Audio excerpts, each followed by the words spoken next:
You alright, Jack? What did you say? There's smoke down here. I'm sure there is. Coming from the wires. What? I'm Andy, I'm Melissa. And I'm Jack. and together we're working on restoring our sailing yacht. Some of you might think we're crazy taking on the challenge of restoring this boat and creating a life less ordinary. And we're sure there will be blood, sweat and tears, but it'll all be worth it when we embark on our epic adventure around the world.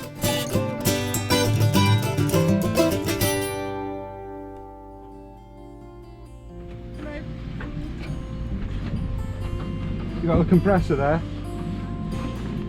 Because Melody has been put in a nose down position, the cockpit fills with rainwater. Once we get her moved, we can make sure the cockpit is sloping backwards a bit. I've already found some paint. So you found hammerite? Well, it's not hammerite, it's international pre-coat one-pack finish, Okay. which will do to protect a bit for now, I think, even less it's completely knackered. Hi guys, we're back on the boat. So, we're on to we're starting the next stage on our, what do we call it? The urgent preventative section. So the project today, it's really windy, it's quite cold, so there's a limit to what we can do, and we haven't got much time here today. The weather forecast was nice. It was nice, but the idea today, we've got the compressor, we've got sanding equipment, we've got grinding equipment, we've got linishing pads and flat wheels and wire wheels, and we're just going to start tackling small spots to stop them getting worse over winter. So the idea is not to take all the paint off the hull at this stage, but just to stop the bad bits getting worse. So that's what we're going to be doing, chipping away some of the really flaky rotten rust and whizzing over it with the flap disc to get rid of the worst of it. And then, did we bring that rust killer? I don't know, did we? I don't know. I don't think we did. But either way, what we're gonna use for now is just anything just to cover over the worst of the rust to stop it getting any worse before we can tackle it properly. So these are quick fixes, quick preventative maintenance. Yeah, because until the boat gets moved, we're very limited to what we can do. So yeah, we're right in the back corner of the yard here. We haven't got enough power. We've got 3 extension cables run together, so we can't really do any welding back here. We can use the grinder, but we just need to clean it up, and then when the boat gets moved to a better place in the yard, then we can start actually cutting and welding. And getting it undercover and stuff like that. So yeah, that's what we're doing today. Just check, because it might be... Open it, can you put it on the paper? Alright, okay.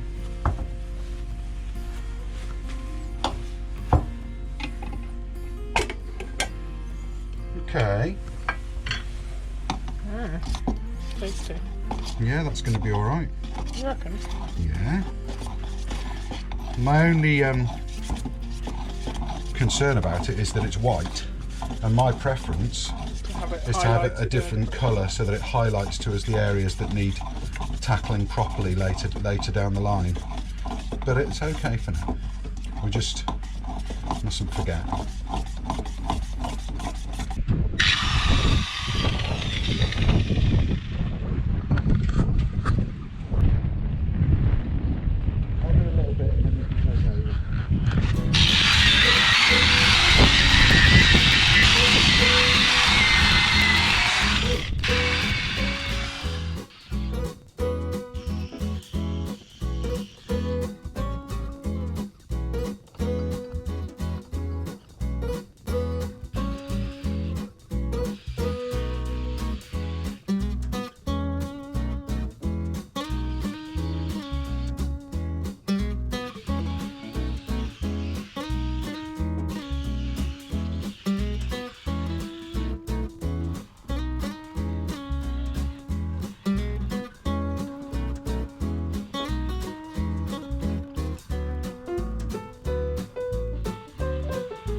knot are you doing, darling?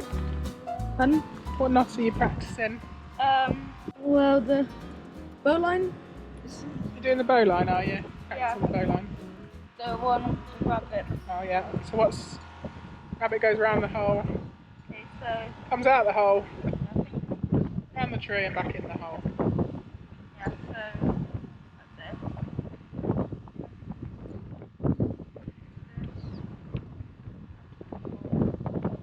Yeah. Well, I'll leave you to practice. Going to take Daddy's coffee.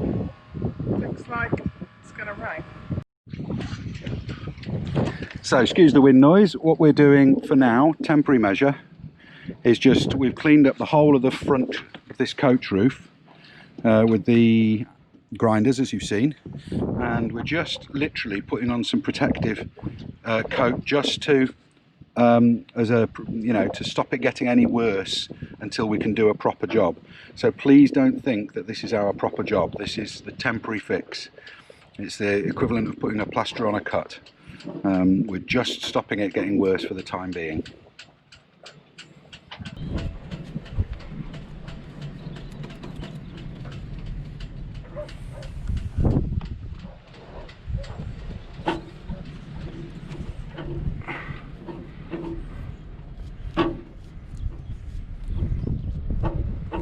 Yeah, those areas where the metal's pitted, we're actually going to come back and obviously fair those back in with some 2-pack epoxy filler. So this is just literally a protective And we're going to measure. go in with the needle gun and Yeah, absolutely. some rust killer. Yeah, rust killer and then a 2-pack epoxy filler to skim it, and then 2-pack epoxy primer. And then we'll roll and tip the whole boat. I'm not going to spray it. Roll and tip's fine for this.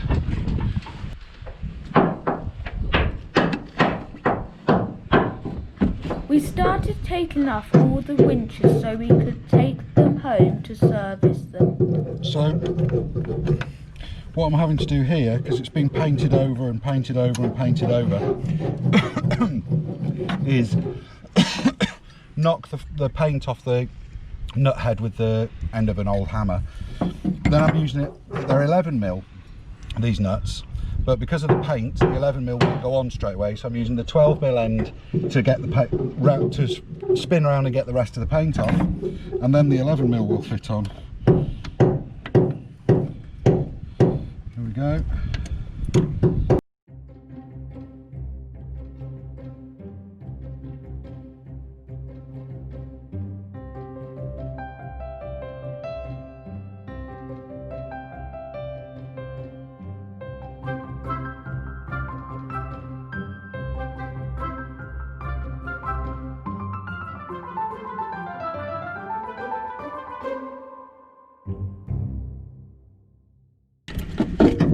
Yay!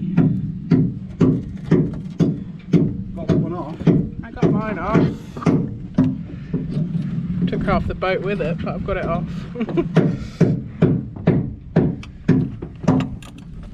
One winch.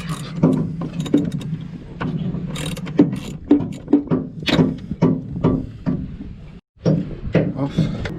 So 1, 2. And that off. Not following Herbie's advice about putting a cardboard box over it, but we're not over the sea. Hello to Herbie and Maddie on Rigging Doctor. I should be using a cardboard box, Herbie, I know.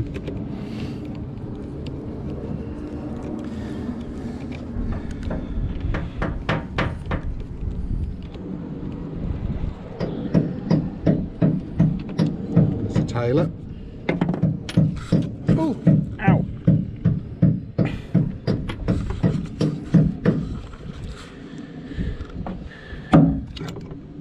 Just be careful these don't fall out and ping.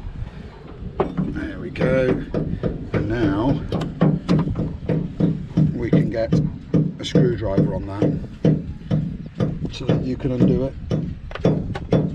In fact, I'll do it because I can just get the spanner on from here. 10.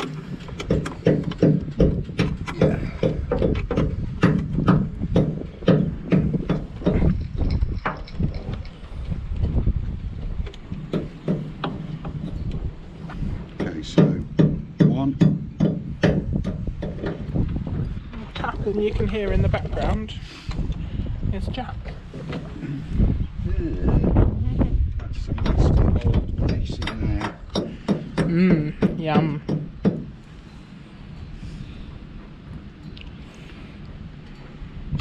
But whoever did this last didn't put too much grease in, which is a good thing. The difficulty we've got now, of course, is the fact that winter's on the way, and it's going to get harder and harder to do these kind of jobs. Yeah. So I've got a feeling we've got a bitter winter ahead of working outside in horrible conditions. And of course, there's only so much you can do outside in horrible conditions when you're trying to grind and cut and weld and paint. So some of these jobs may need to happen in the spring, which is why we're trying to do a bit of damage limitation, because what we don't want is this sitting outside like this getting worse and worse and worse all winter. So that should now lift off, but before it does, I'm going to go like this. Let's just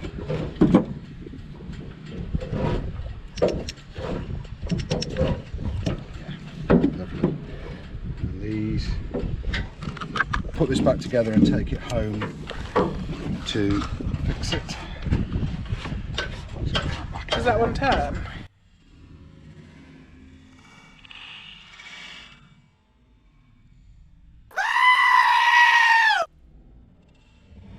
Ooh, yeah, it turns. Just get them. Oh, yeah, bugger. That's what I didn't want to happen.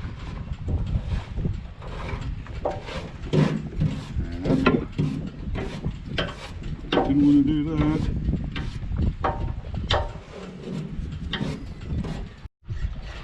Silly little springs in these.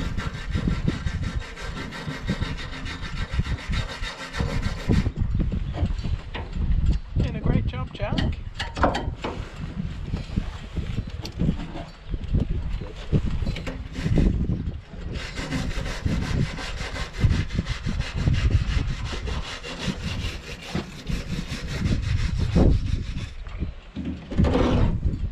That's nice and smooth there.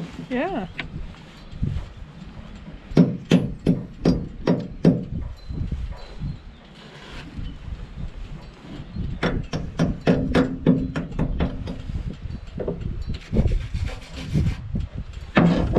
Some really nice steel under here.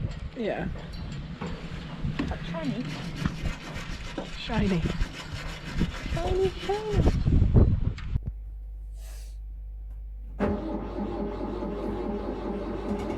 Right.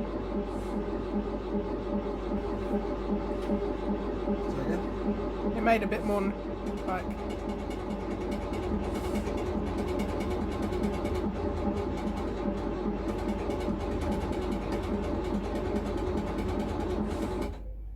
It's trying.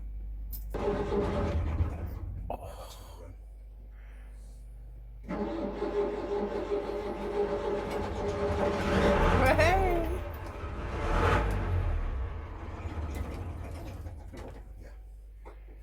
That'll do. Starts and runs. Yes. I'll just film that once more for Chris and then send it to me.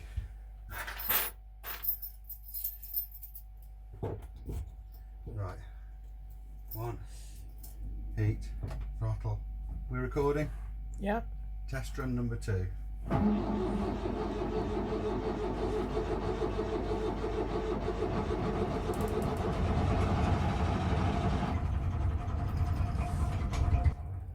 once more. Bit of heat.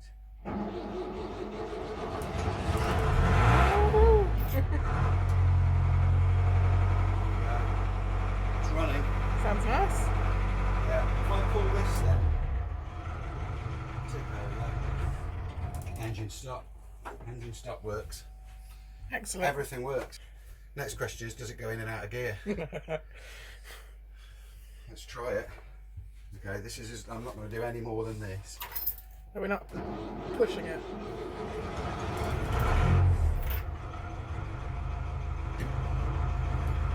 Please go into gear.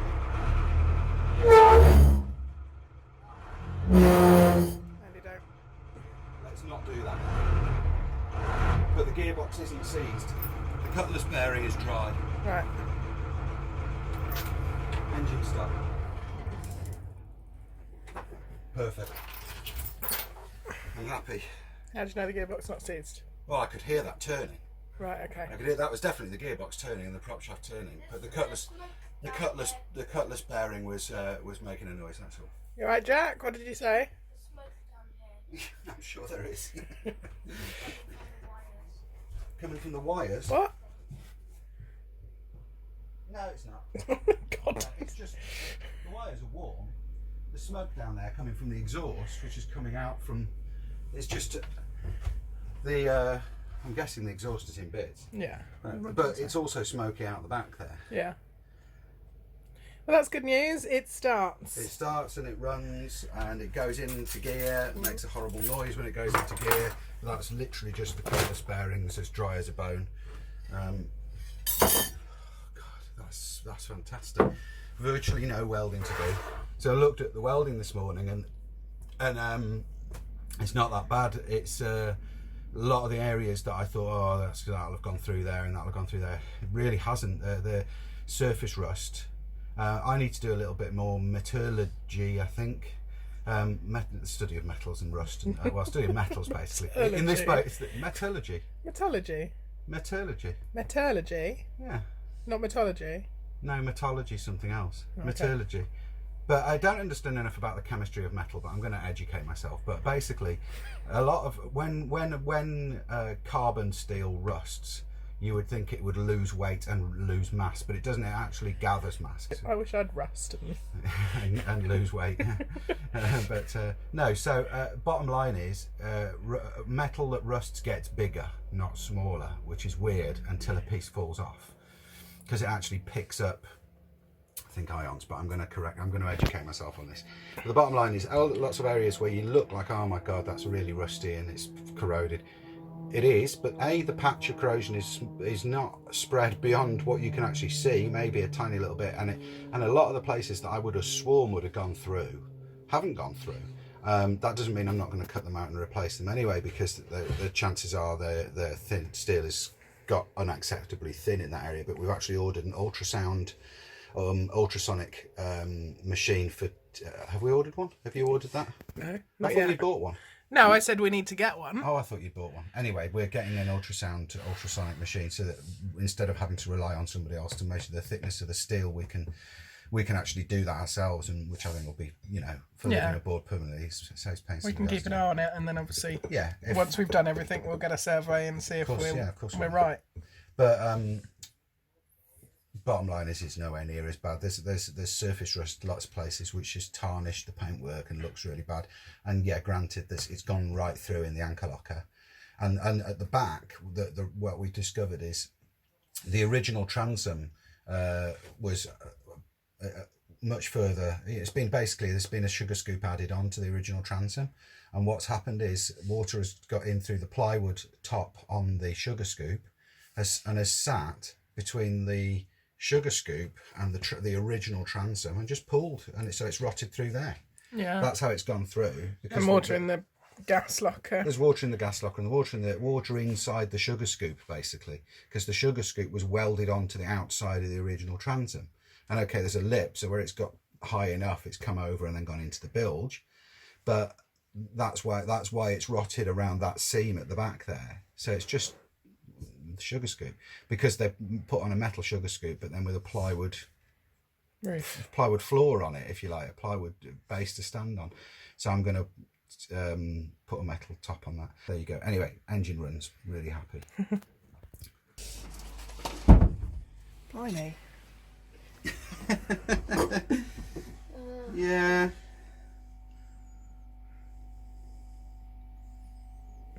Andy's trying to gas us all out. Yeah, so that's that. I don't think the exhaust is in one piece. Let's open all the hatches then.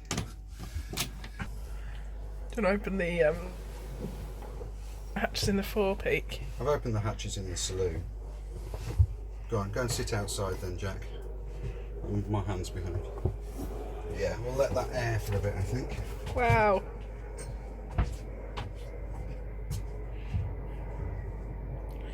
Just what you want with your morning cup of tea.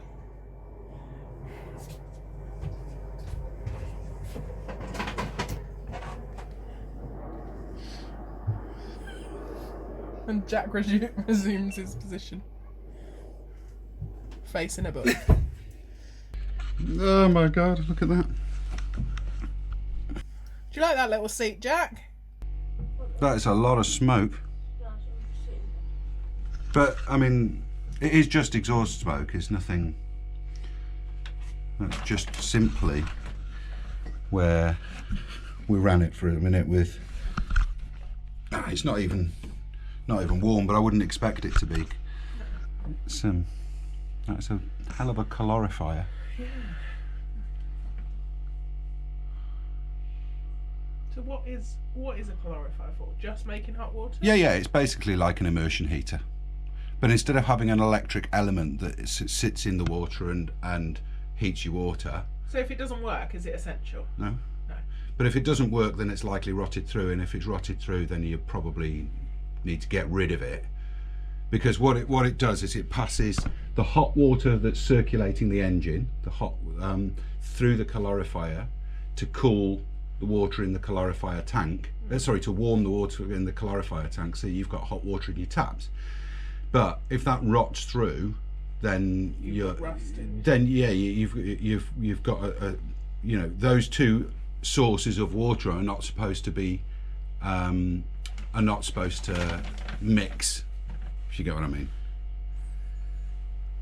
That is. So beyond, there's the cutlass bearing there. Is that right? What's this one here? Hang on. Beyond. Sorry, yeah. Oh, that's just a breather. Okay. Beyond what? So the cutlass bearing is there. Is that right? Let me have a look. Well, there's no. The cutlass bearing's at the back. That's the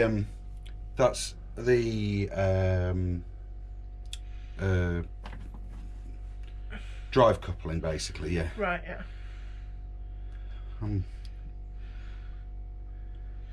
So I think that's the calorifier, and I think that's the heat. Oh no, that's just the exhaust silencer baffle. It's a nice, smooth, silent, quiet engine, though, isn't it? I thought it was really nice and quiet. Thanks for watching, everyone. Make sure you click the like and leave us a comment at the end. Thanks again to all these people who support us. Thanks to our amazing patrons, especially our new potion level patron, Matthew Stroud.